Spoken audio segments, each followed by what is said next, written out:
you're born here, 1927. Yesterday, December 7th, 1941, a date which will live in infamy. The United States of America was suddenly and deliberately attacked by naval and air forces of the Empire of Japan. I was at the Palace Theater, and it was on a Sunday, and I'd gone to the Palace Theater, to watch a movie. And when I came out of the theater, everybody was talking about what had happened. And, that Japanese had bombed Pearl Harbor, and most people didn't even know where in the hell Pearl Harbor was. And I can remember going home and staying right by that radio, trying to catch anything that, came over the radio. Right away, older guys, I should say, were enlisting in the services, various services. My age group, we were too young at that time. Everywhere you turned, you were aware there was a war going on because of rationing and very few cars. And you had reports of deaths. What was the impact on the neighborhood at the time? Allen Street was Little Italy, okay, all the way down Allen Street. And if I recall, there were two brothers, Lavelle brothers, that one was an officer in the Air Force, and the other brother was, I believe, in the Navy. Like I say, they were older. I don't recall exactly. In high school, the Carlson twins, that were, if I remember, the Carlson twins were killed on a ship that was sunk on the way over to Europe. In fact, they kept quiet. They kept quiet about that for a long time. They didn't reveal it. And in others, they used to say, well, he was killed in action, or missing in action, and so forth. What had happened, my birthday, my 18th birthday, was August 18, 1945.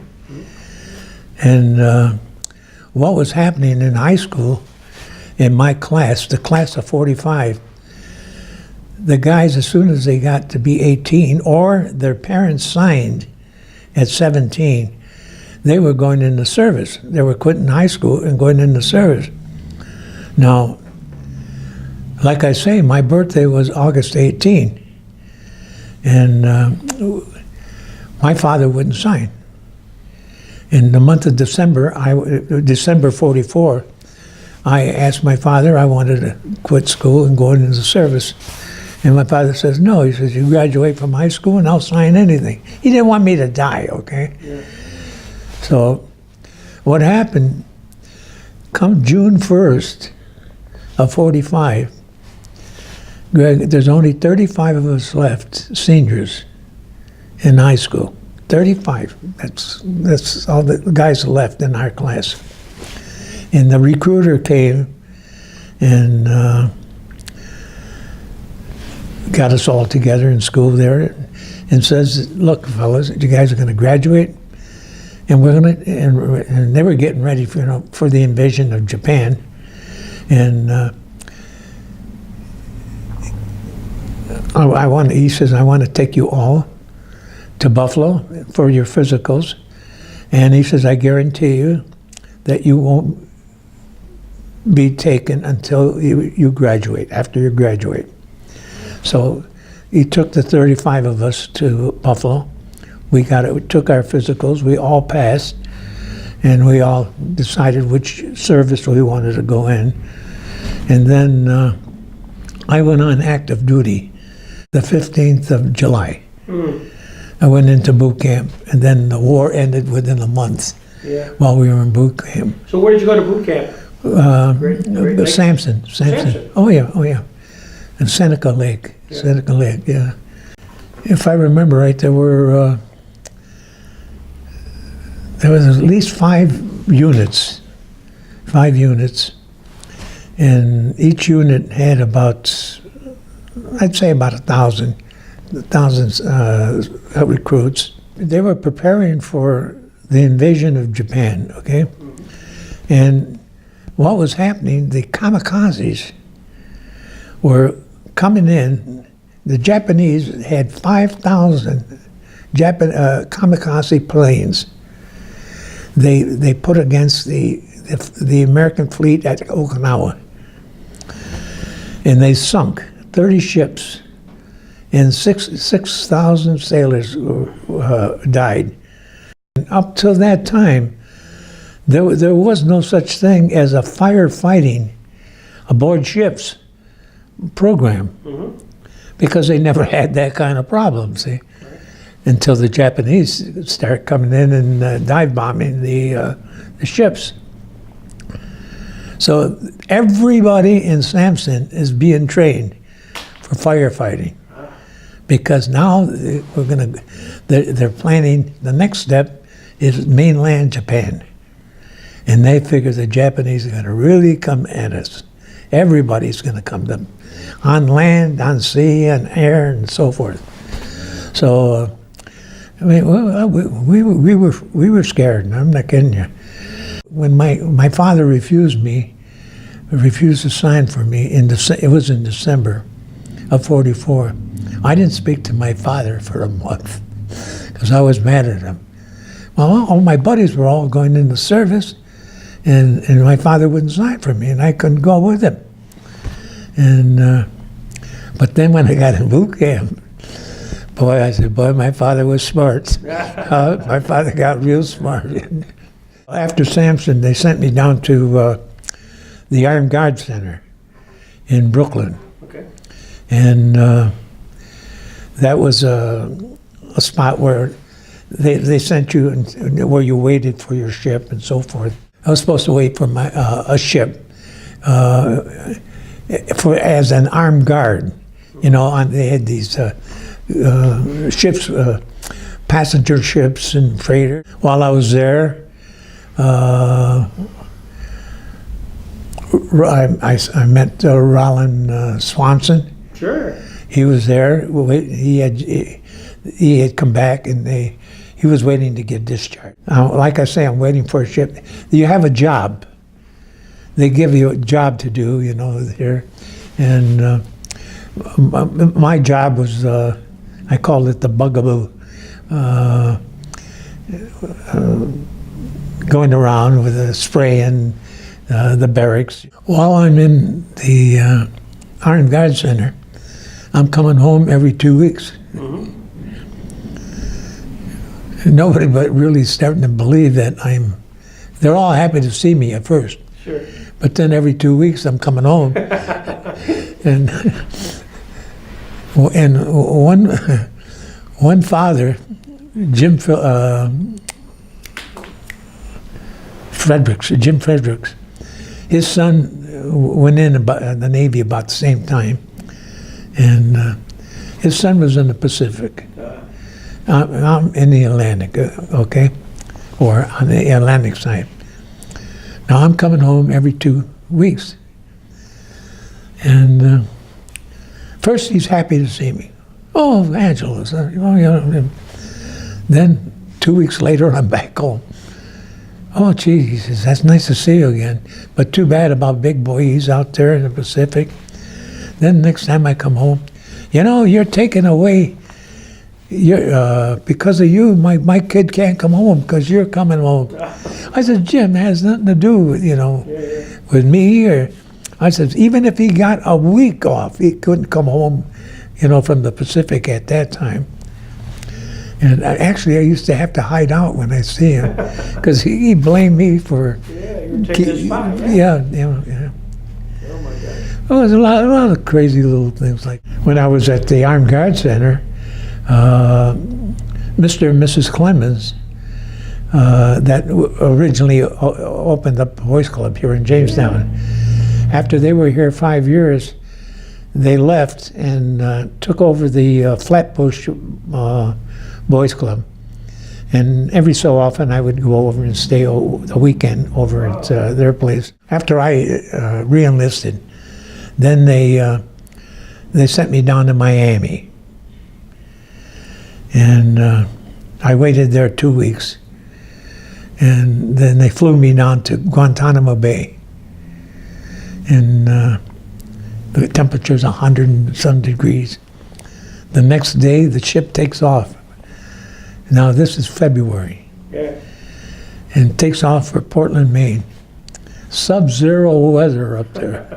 Golly. Sub-zero weather, I'm not kidding you. The first, we pull in at night. And I pull the first 12 to 4 watch on the bow of the ship. Sub-zero weather. I can recall every minute that I was on the bow of that ship over in the Mediterranean. I was part of the 6th Fleet. And we ran out of all fresh food. And of course, Europe was in bad shape. They were just getting over the war over there. And the only thing we didn't run out of was beans. We had beans 3 times a day, and you never forget that. And then you couldn't even stand your best friends at night. That's cute. What happened, because I re-enlisted for 2 years, okay? They didn't send me to a school. I stayed a seaman. Now, as a seaman, I would spend maybe 2-3 months in the kitchen as a cook's helper. Then I'd spend maybe 2 months, 2-3 months as a jack of the dust. And the jack of the dust is a guy that breaks out all the food for the next meal. In other words, like the storekeeper, warehouse. The GI Journal. It's the GI Journal. I spent a couple of months in the Radio Shack as a DJ. Really? And I start playing. Now, my ship, they were 90% hillbillies. And I start playing all the old Al Jolson songs. And that Italian's up there in that radio room again, I tell you. The cook, the commissary cook, he was a big, heavy-set guy. Danko was his name. He was the heavyweight champion of the Pacific Fleet at one time. So he says, you know, Bonta, you're Italian. He says, we ought to have an Italian lunch or dinner. You make ravioli. I says, well, I know what ravioli are. I says, but I don't know how to make them. And I says, well, you know, Chief, if you give me a weekend, I says, we were in Brooklyn, at New York at the time. And I says, I'll go to my aunt's house or in the Scranton, and she'll show me how to make ravioli. So, okay, you got the weekend. So I go to the Scranton, and so she tells me, you know, how to prepare ravioli. Now, ravioli normally are that big. Yeah. Now, when you got 150, 175 guys, you can't make the little ones. So I made the ravioli like turnovers. I'll tell you, those hillbillies, they loved every minute of it. Yeah, he ought to cook again. He ought to cook again. From the Mutual Newsroom in New York, San Francisco, the International News Service, FCC quotes Domai saying Japan accepts allied terms. Repeating this bulletin, dated San Francisco, the Federal Communication Commission quotes Domai saying Japan accepts allied terms. This is Japan surrenders. Japan surrenders. Do you remember how you got the word and your reaction when VJ Day happened. So when the word got out the war was over, what was your reaction? Well, what happened, we were, like I say, we were in boot camp at the time, where I was. And we could hear a commotion, noise, coming closer and closer and closer to our unit. And that what was happening, the word was spreading in camp that the war was over. And of course, then we joined in, you know, and celebrating, you know. Yeah, it was a wonderful thing, wonderful thing. They flew me down to Guantanamo, and there I got my ship, the Alexander J. Luke, a destroyer escort. Okay. It was one of the radar picket group. There were 5 ships in that squadron, and one of them is in Buffalo right now, the Sullivan. Yeah.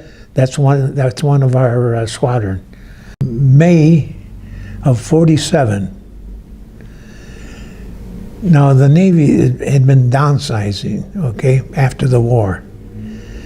So what they were doing, they were taking sailors off of ships to to have enough sailors to man the ships that were going over to overseas. Our ship was in dry dock down in Charleston, South Carolina. We'd come through a storm, and so we were in dry dock down there for a couple of months. We were battered, and I got transferred to the Massey, a destroyer. That's a bigger ship. If you watched Midway, you ever watch the film Midway? The next time you watch it, one of the dive bombers, the United States dive bombers, was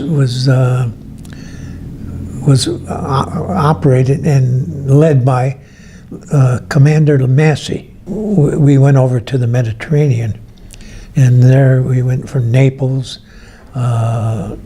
Trieste, Taranto, La Maddalena in Sardinia, Cavallo, Greece, Athens, Greece, Piraeus, Patras, Crete, Izmir, Turkey. And now I was supposed to get discharged in December, but because our shifts were being extended, they were going to be there a little longer. They transferred me to a tanker that was coming back to the United States. The tanker got back to the United States on Halloween night in 47. And the funniest part about that was when we saw the first women, when we got to the United States, when we left, they had short skirts. When we came back, they had the ballerina skirts all the way down to their ankles. What happened to the legs, you know? What happened to the legs? The emotional part of being in the service, okay, or for the families, was during the war, the actual wartime. Fear factor. Yeah, then afterwards, of course, then the war was over, their sons or, you know, or children were safe now. In other words, they were relieved. They were relieved. I tell a story about my mother. You see, the Italian ladies, or Italians, if somebody in the family died, the women wore black dresses for a year. That's in other words, that's how you could tell they were mourning. Now, my mother, I always knew my mother always in black, because somebody was always dying. And then she was wearing it for her 2 sons that died, you know, at childbirth. Now, we lived on Merrill Street, and next door was the Foldies. And she had 4 sons, and they were all in the service. And Mrs. Fody almost went nuts, worrying about her 4 sons. And my mother, being next door, realized that if my 2 brothers had lived, they'd have been older. Well, they'd have been older than me, and they would have been, of course, in the service earlier. Right. So my mother told my father.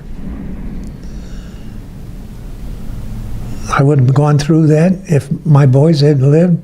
She says, buy me colored dresses. She says, no more will I mourn. Yeah.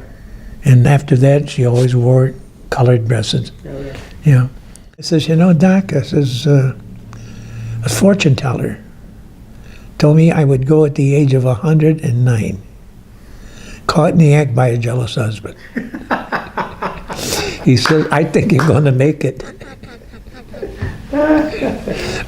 You got that on tape? Tape, yeah.